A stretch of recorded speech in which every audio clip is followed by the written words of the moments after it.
నుంచి బయటకు రావటం కానీ ఇంకా హత్యలు అత్యాచారాలు చేయటం కానీ ఇవన్నీ కూడా ఇంకా ఆగల. వైసీపీ ఒక విశ్వ సంస్కృతిని ఆంధ్రప్రదేశ్ లో ప్రవేశపెట్టింది.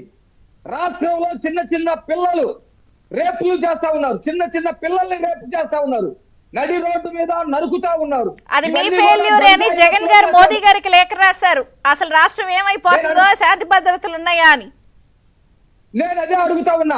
5 సంవత్సరాలు ఇవి అప్రస్తుతం అని మాట్లాడుతా ఉన్నారు, కానీ నేను ప్రస్తుతమనే ఇది సందర్భమనే చెప్తా ఉన్నా. నీకు 10 ఏళ్ల పిల్లోడిని పెట్రోల్ పోసి తగలబెట్టినప్పుడు జగన్మోహన్ రెడ్డి ఎందుకు వెళ్ళి ఇది ఎవరు చేసినా తప్పే, వైసీపీ వాడు చేసినా, తెలుగుదేశం వాడు చేసినా, సామాన్యులు చేసినా ఇది తప్పే, ఇలాంటి సంఘటనలు జరగడానికి వీల్లేదు అని ఎందుకు మాట్లాడలేకపోయాడు? నిండు గర్భిణి రైల్వే స్టేషన్ లో రేప్ చేస్తే హోంమంత్రి రేప్ చేయడానికి అనుకూలమైనటువంటి వాతావరణాన్ని ఆ బాధితురాలు కల్పించిందని మాట్లాడిందే తప్ప ఇలాంటి చెయ్యకూడదు అని ఎందుకు మాట్లాడలేకపోయింది?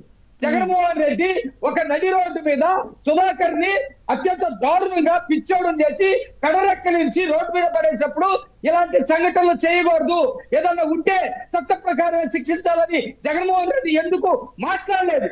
మేము మాట్లాడుతా ఉన్నాం ఈ రోజు ఇలాంటి సంఘటనలు తప్పని. అనంత బాబు సుబ్రహ్మణ్యాన్ని అత్యంత దారుణంగా చంపి డోర్ డెలివరీ చేస్తే ముఖ్యమంత్రి ఎందుకు స్పందించలేదు? 5 సంవత్సరాల పాటు మీ బాబాయిని చంపిన వాళ్ళు అక్కడుంటే చిన్నపిల్లాడు ఏదో చంపాడులే, పోనీయండి, వాడికి తెలియదు, వాడు ఇరికించాలని చూస్తున్నారని మాట్లాడాడే తప్ప ఇది తప్పు, ఇలాంటి ఉండటానికి వెళ్ళలేదు.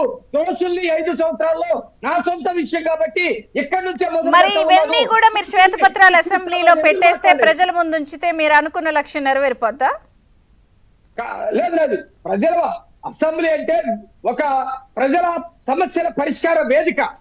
అక్కడ ఈ శ్వేతపత్రాన్ని విడుదల చేస్తూ జగన్మోహన్ రెడ్డి చేసినటువంటి ఆ చల్లినటువంటి విత్తనాలు, విష విత్తనాలు రాష్ట్రంలో ఇంకా పెకిలి వేయటానికి మార్గాల్ని అన్వేషిస్తూ జగన్మోహన్ రెడ్డిని సమాధానం చెప్పమని అడుగుతాం.